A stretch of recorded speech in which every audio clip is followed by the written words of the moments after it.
하나님 말씀은 구약성경 이사야서 57장 19절 말씀입니다. 근데 우리 14절부터 21절까지 같이 읽겠습니다. 이사야서 57장 14절에서 21절까지 함께 읽겠습니다. 그가 말하기를 도두고 도두어 길을 수축하여 내 백성의 길에서 거치는 것을 제하여 버리라 하리라. 지극히 존귀하며 영원히 거하시며 거룩하다 이름하는 이가 이와 같이 말씀하시되 내가 높고 거룩한 곳에 있으며 또한 통회하고 마음이 겸손한 자와 함께 있나니 이는 겸손한 자의 영을 소생시키며 통회하는 자의 마음을 소생시키려 함이라. 내가 영원히 다투지 아니하며 내가 끊임없이 노하지 아니할 것은 내가 지은 그의 영과 혼이 내 앞에서 피곤할까 함이라. 그의 탐심의 죄악으로 말미암아 내가 노하여 그를 쳤으며 또 내 얼굴을 가리고 노하였으나 그가 아직도 패역하여 자기 마음의 길로 걸어가도다. 내가 그의 길을 보았은즉 그를 고쳐줄 것이라. 그를 인도하며 그와 그를 슬퍼하는 자들에게 위로를 다시 얻게 하리라. 입술의 열매를 창조하는 자 여호와가 말하노라. 먼 데 있는 자에게든지 가까운 데 있는 자에게든지 평강이 있을지어다. 평강이 있을지어다. 내가 그를 고치리라 하셨느니라. 그러나 악인은 평온함을 얻지 못하고 그 물이 진흙과 더러운 것을 늘 솟구쳐내는 요동하는 바다와 같으리라. 내 하나님의 말씀에 악인에게는 평강이 없다 하셨느니라. 아멘. 19절만 제가 읽겠습니다. 입술의 열매를 창조하는 자 여호와가 말하노라. 먼 데 있는 자에게든지 가까운 데 있는 자에게든지 평강이 있을지어다. 평강이 있을지어다. 내가 그를 고치리라 하셨느니라. 아멘. 여러분은 평강을 어디서 어떻게 구하며 살고 계십니까? 성경에서 말하는 이 평강, 이 샬롬이라고 하는 이 말은 우리들이 사용하는 언어로 말하면 꽉 찬 행복으로 바꿀 수 있습니다. 우리들이 흔히 말하는 행복, 이것이 성경에서 이야기하는 샬롬입니다. 그래서 샬롬을 문자적으로 번역하면 그냥 평화, 평안 이런 것입니다만 우리들이 실감하는 이 샬롬은 행복입니다. 부족함이 없는 꽉 찬 상태, 이것이 이제 샬롬이 주는 것인데 오늘 성경은 이 평강을 입술의 열매로 평강을 얻을 수 있다. 그래서 참된 행복을 이야기하는 이 평강을 얻을 수 있는 길을 우리에게 가르쳐주고 있습니다. 한 해 한 해가 더해가며 제가 이제 더욱 그 가슴에 새로워지고 더 예리해지는 것은 하나님의 말씀이 참이라는 것이에요. 하나님의 말씀이 진짜라는 거예요. 그러니까 우리의 믿음이 없어서 그렇지 우리가 하나님의 말씀이 정말 반드시 그대로 성취되어진다고 하는 그 사실이 점점점 더 이렇게 실감이 되는 것 같아요. 오늘 주시는 이 말씀, 이 입술의 열매를 통해서 평강을 얻을 수 있는 이 길, 이게 좀 놀라운 거죠. 우리가 이게 성경을 펴서 읽습니다만 이런 것을 깨달으려면 어떻게 해요? 50년, 100년을 산속에 들어가서 돌을 닦아도 알 수 없는 말이라고요. 이게 한 100년을 보통 이게 이제 그 도사들은 60년 도 닦는 것을 일갑자내공이라고 해요. 60년 동안 딴 거 안 하고요. 산에 가서 이슬 먹고 이렇게 살면서 도 닦는 거 이렇게 진리를. 그래서 그것을 60년 동안 그렇게 수도 생활하는 거 이거를 일갑자내공이라고 해요. 그러니까 엄청난 거죠. 그러니까 일갑자내공을 가지는 사람이 많지 않아요. 그 전에 죽거나 또 기껏해야 중간중간 뭐 빼고 하면은 60년 도를 닦아도 30년도 안 되거든요. 근데요, 이제 그 도사들 얘기를 들어보면 뭐 상갑자, 사갑자 이런 얘기가 나와요. 상갑자면 몇 년이에요? 368, 180년이라고요. 삼갑자의 내공을 가져도 요 말을 찾아낼 수가 없어요. 이게 성경에 있는 모든 말씀들이에요, 여러분.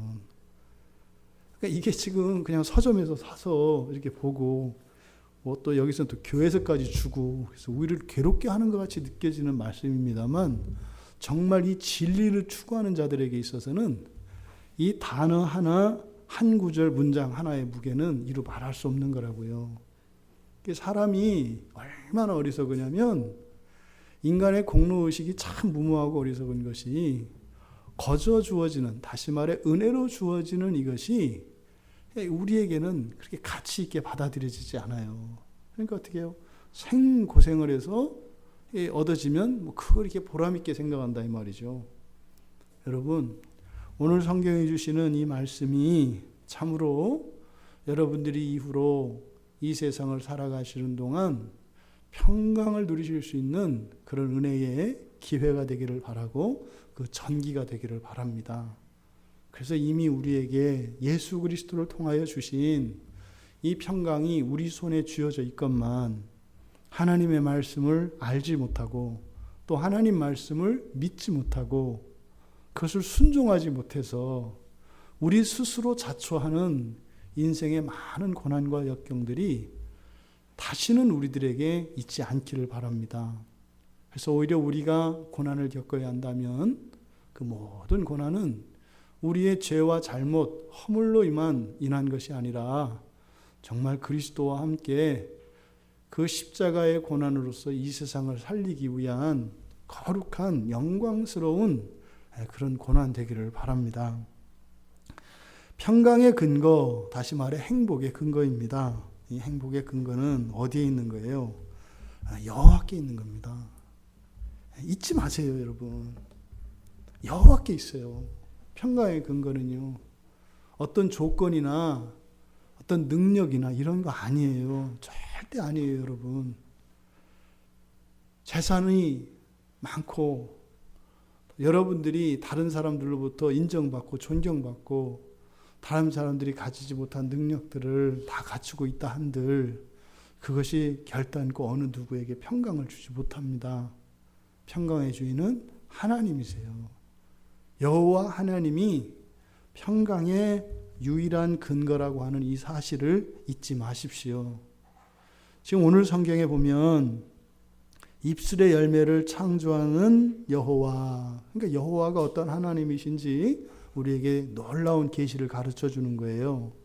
하나님이 누구십니까? 그랬더니 기껏해야 천지를 창조하셨어요.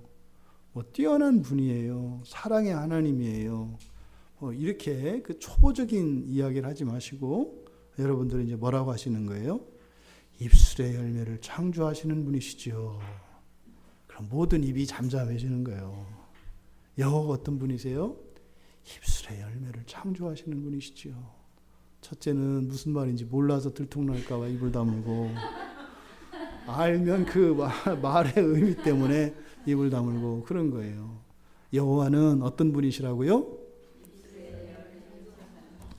옆에 분과 인사 나누십시오. 입술의 열매를 창조하시는 분이 여호와이십니다.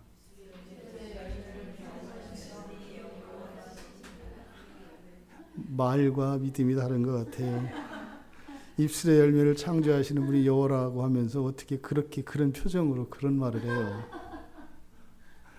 여러분, 그럼 여기서 입술의 열매를 창조하신다. 이게 두 가지 해석이 가능합니다. 이 입술의 열매라고 하는 이 말이 성경에서 4번 사용되는데요. 신약의 히브리서 13장 15절에 보면은 이 입술의 열매를 찬송의 제사라 그래요. 찬송의 제사. 그러니까 찬양이라는 뜻이에요. 찬양. 그러니까 입술의 열매가 찬양이라면 그 찬양을 창조하시는 자가 여호와다 이런 뜻이잖아요. 그러니까 이건 무슨 말이에요? 찬양하게 하시는 이가 여호와시다. 찬양할 때는 찬양할 이유가 있지 않겠어요? 그러니까 우리의 삶 속에 어떤 일을 하나님께서 우리에게 해 주시는데 그 일로 말미암아 우리는 하나님을 어떻게 할 수밖에 없다는 거예요? 찬양할 수밖에 없다는 거예요. 그래서 입술의 열매를 창조하시는 분이라는 의미가 바로 우리가 예배하고 기도하고 찬양하고 기뻐하고 감사하는 모든 이유가 누구에게 있다는 거예요? 여호와께 있다는 거예요. 여호와 하나님께.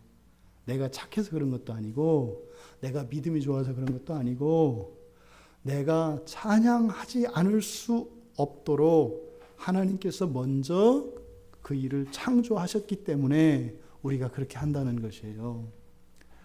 두 번째로는 잠언 18장 20절에 보면 입에서 나오는 열매로 배부르게 된다 그래요. 입에서 나오는 열매로 배부르게 된다. 입에서 나오는 열매는 뭐겠어요? 말이잖아요, 말. 어떻게 말 가지고 배가 불러요? 제일 쓸데없기로는 믿을 수 없는 말, 쓸데없는 말, 거짓말, 이게 제일 믿을 게 아니거든요. 그런데 잠언에서는 분명히 입에서 나오는 열매로 배부르게 된다라고 이야기를 해요. 무슨 말이에요? 이 말이 공언이 아니라, 빈 말이 아니라, 헛된 말이 아니라, 능력 없는 말이 아니라 그 말대로 이루어진다는 거죠.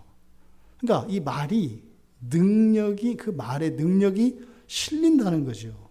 그래서 그의 입술에서 나는 것으로 말미암아 만족하게 된다. 이렇게 얘기를 한다고요. 그러니까 두 번째로 이 입술의 열매를 창조하신다라고 하는 이 의미는 여호와께서 성도들의 말을 들으시고 이루신다는 의미도 있는 거예요. 이 말이. 우리가 하나님을 찬양하게 하시는 분이 하나님이시고, 또 우리의 입을 통해서 나온 이 말을 그대로 창조하셔서 우리의 말이 하나님의 능력으로 성취되어져서 바로 우리 말이 정말로 입의 열매가 되게 한다라고 하는 이런 의미도 있다. 그 하나님께서 약속하십니다. 19절 끝에 뭐라 그러세요? 내가 그를 고치리라. 내가 그를 고치리라. 여러분 한번 해보세요. 하나님께서 나를 고치리라. 해보십시오. 하나님께서 나를 고치리라. 하나님께서 나를 고치시리라. 내 몸을 고치십니다. 내 인생을 고치십니다. 내 마음을 고치십니다. 내 가정을 고치십니다.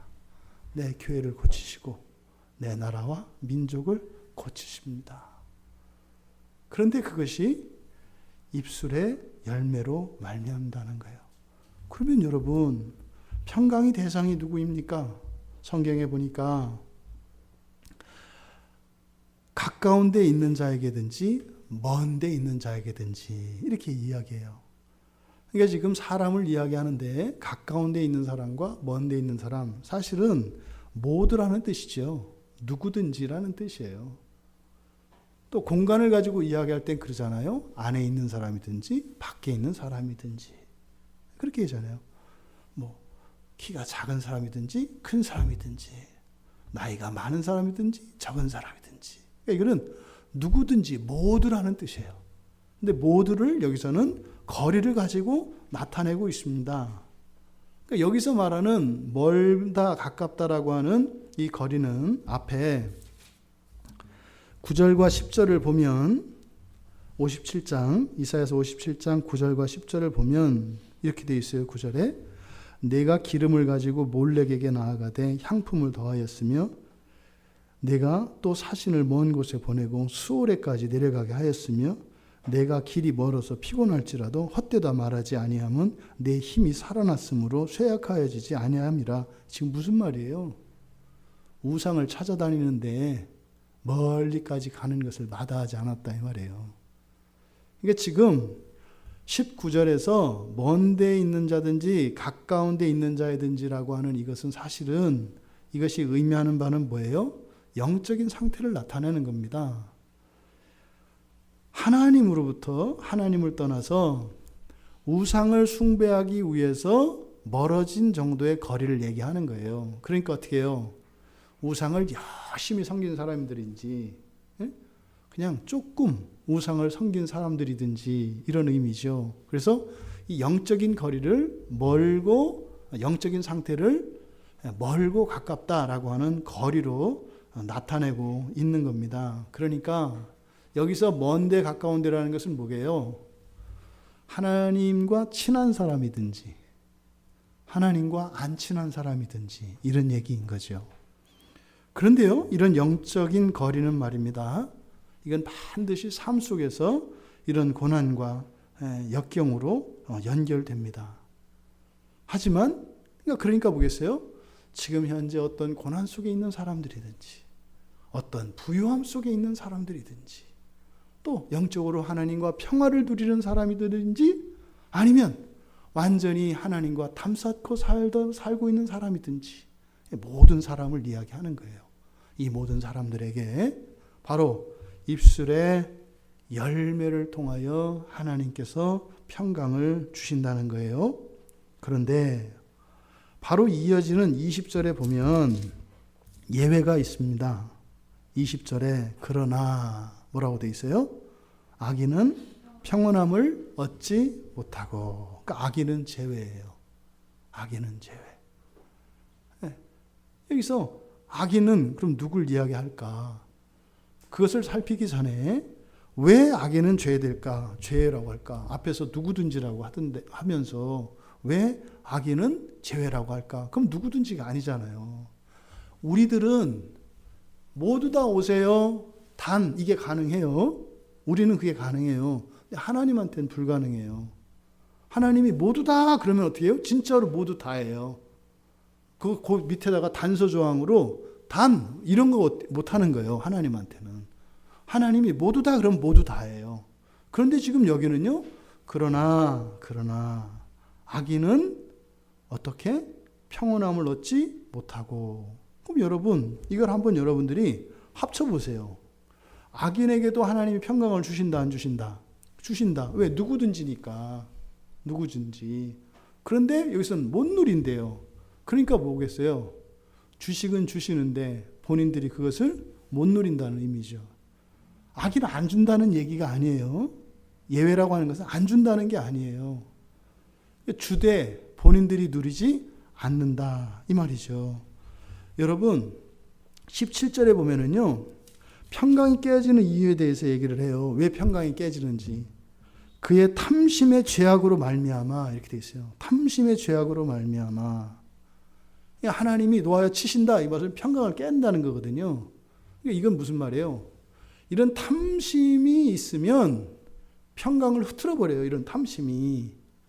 그러니까 악인들에게 하나님께서 평강을 주신다 하더라도 이들 안에서 끊임없이 회개하지 않고 탐심이 솟아오른다면 하나님이 무한대로 주시는 평강이라 할지라도 그 사람들은 무한대로 평강을 다 내다 버릴 것이고 그것을 누리지 못할 거다. 이렇게 이야기를 하는 거예요.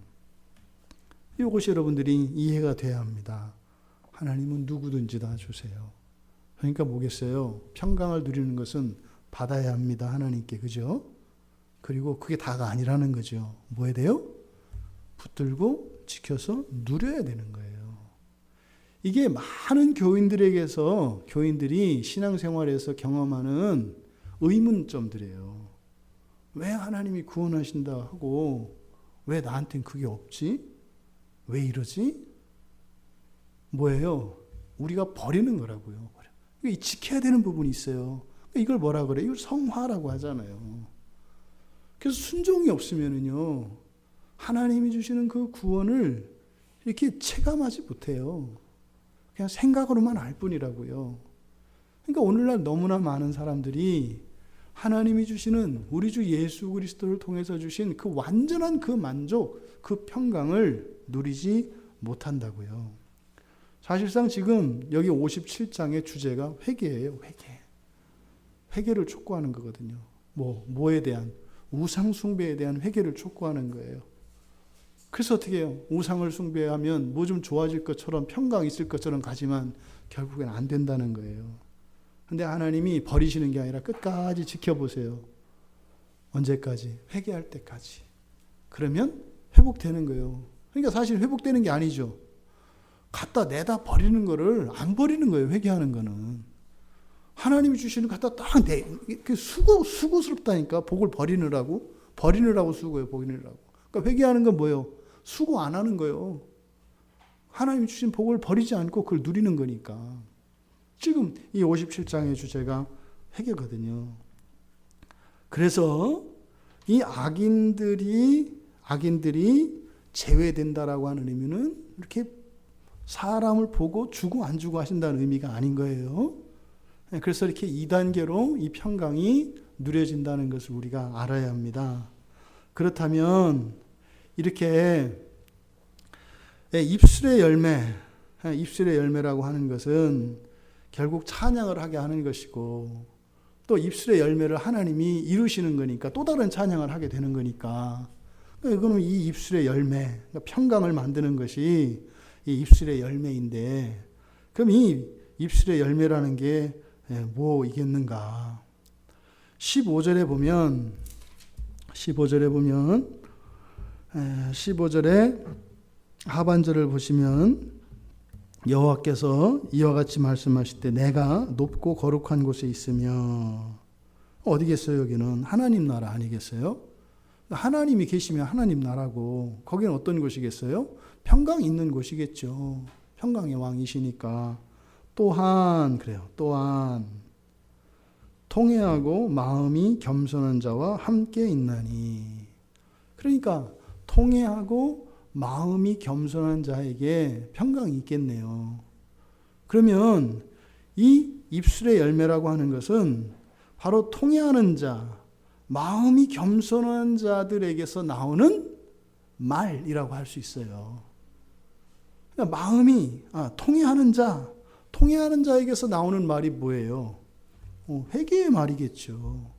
회개의 말. 그러니까 이 회개의 말, 이것을 호세아 선지자도, 호세아서 14장도 회개를 촉구하는 문장이에요. 본문이에요. 호세아서 14장도. 근데 이 호세아 14장은, 이사야서 57장은 우상을 의지하는 이스라엘의 회개를 촉구하는 것이고, 호세아 14장은 아수르, 다른 세력들을 의지하는 것에서 회개하도록 돌이키는 거예요. 그러니까 하나는 영적인 우상이고 또 하나는 이 세상의 세력이죠. 주제는 같아요. 돌이키라는 거예요. 돌이키라는 거. 그래서 거기에서 입술의 열매는 호세아 선지자가 회개의 말이라고 해요. 회개의 말. 그러니까 이 회개의 말이 바로 평강을 만드는 입술의 열매입니다. 두 번째로 마음이 겸손한 자에게서는 어떤 말이 나오겠어요, 여러분? 마음이 겸손한 자. 겸손하다라고 하는 것은 뭐예요? 자기 주장이 없는 거예요. 자기 주장이. 그래서 오직 여호와 하나님 한 분만을 의지하겠다는 거예요. 이건 뭐겠어요? 이런 걸 신앙 고백이라고 하죠. 나 하나님밖에 없어요. 겸손하지 않은 사람은요, 많아요. 제가 사실은 친구도 있고 이렇게 동기도 있고 이렇게 있는데 그 중에 하나님이 제일 좋아요. 이거는 겸손한 게 아니에요. 착각해가지고 그런 거잖아요. 나 하나님, 쟤는 어차피 하나님밖에 없는 애예요. 나는 많거든요.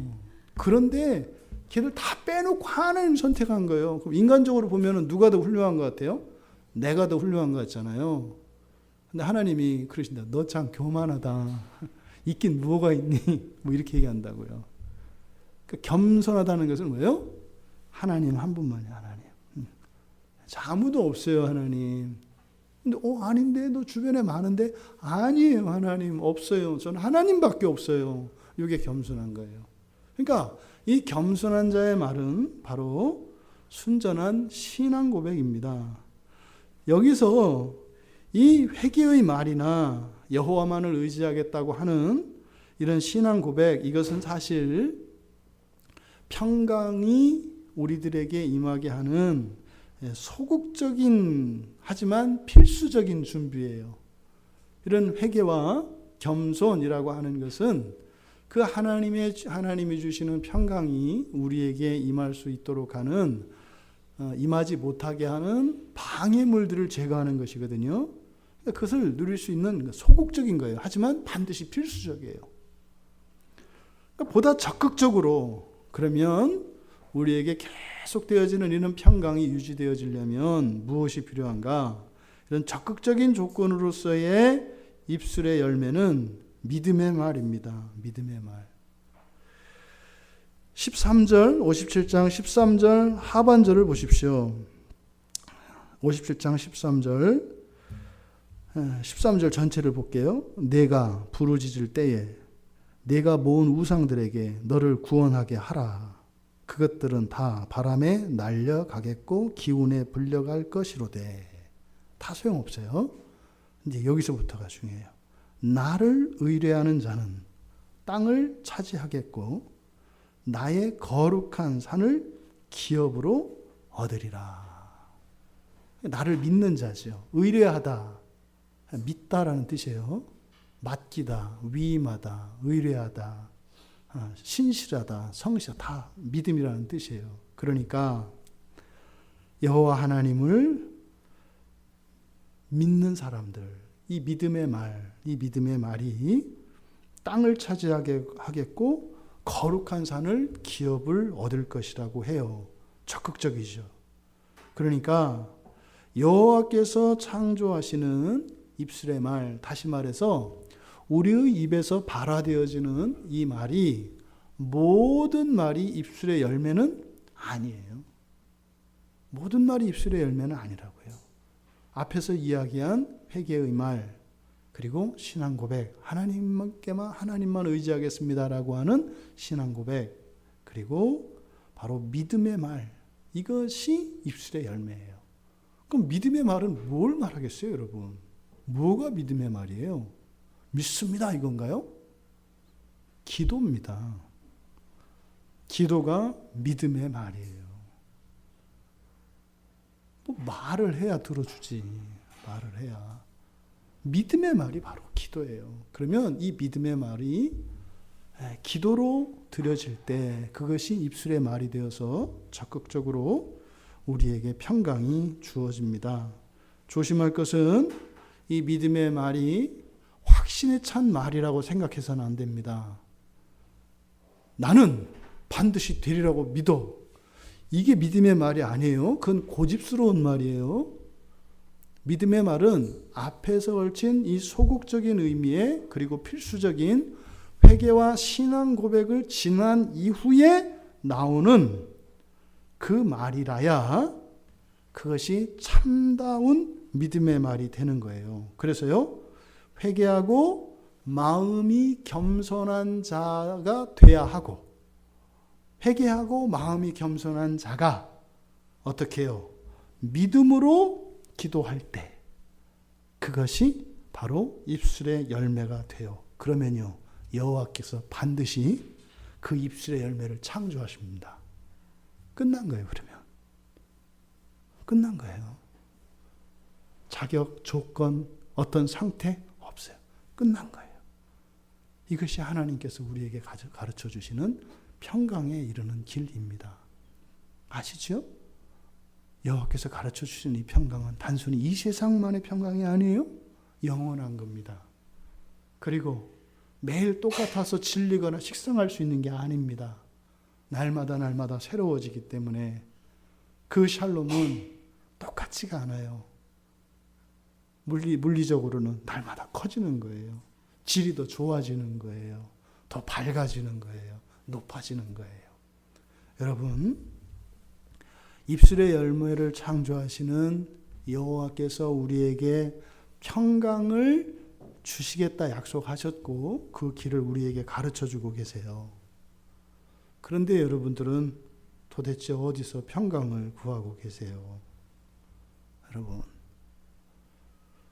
얼마나 많은 사람들이 이 진리가 우리에게 주어져 있는데 이 진리에서 벗어나서 얼마나 허탄한 길로 곁길로 가고 있어요. 예수를 믿지 않는 사람은 그렇다고 쳐요. 예수 안에 있는 우리들이, 그리스도인이라 불리는 수많은 사람들이 바로 하나님께서 가르쳐 주신 유일하고 완전한 그 평강의 길을 따라 걷지 않고 왜 곁길로 가요? 그것은 그 길을 갔다고 하는 사람들을 따라가기 때문에 그래요. 그 길은요, 딱 한 분만 가셨어요. 누구세요? 예수 그리스도세요. 예수 그리스도가 가시는 길이 그렇게 평강의 길로 보이지 않는다니까요. 근데 그게 길이에요, 여러분. 그게 길이라고요. 그래서요, 예수님이 가셨던 길은요, 넓은 길이 아니에요. 대로가 아니에요. 어떻게 해요? 달라붙었다 그랬죠? 길이 없는 거예요, 사실은. 좁고 협착은 달라붙었다는 거거든요. 아니, 종이와 종이를 풀로 다 붙였는데 그 틈이 어디 있어요? 없잖아요.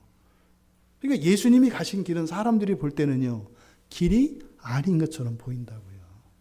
아니, 광야에 길을 내는데 그 길 따라가면 광야에 가겠죠. 어디 가겠냐고요. 거기는 가면 안 되는 길이라고요. 근데 그 길이 어디에 이르러요? 가나안 땅으로 인도하는 길이라고요. 그 길이. 여러분, 우리가 기억해야 합니다. 이 믿음의 말이 없다면 여러분의 아버지가 창조주 하나님이실지라도 여러분의 삶에는 아무런 유익이 없어요. 여기서 유익이 없다는 것은 그냥 하나님 버리신다는 의미 아니에요. 그렇게 하실지라도 알아서 주시는 은혜가 있어요. 근데 그는 예수를 믿지 않는 사람들에게도 주시는 유익이 있다고요. 일반론적 영역 안에서도. 지금 우리가 다루고 있는 이것은 뭐예요? 하나님 자녀들에게만 예배된 특별한 거. 이 세상의 그 어떤 거는 비교할 수 없는 그거에 대해서 지금 이야기하는 거예요. 나 기도 안 해도 그냥 먹고 살만 하던데? 이런 얘기가 아니다 이 말이에요. 그 모든 것을 능가하는 그 평강을 누릴 수 없어요. 여러분, 날마다의 여러분 삶 속에서 여호와께서 창조하시는 일로 여러분들의 찬양이 입술에 열매되기를 바랍니다. 하지만 아직 이루어지지 않은 소망 중에 우리를 알게 하시는 그 일들에 대한 믿음의 말로 하나님이 새로운 창조를 이루시는 그것을 경험하는 여러분들 되시기 바랍니다.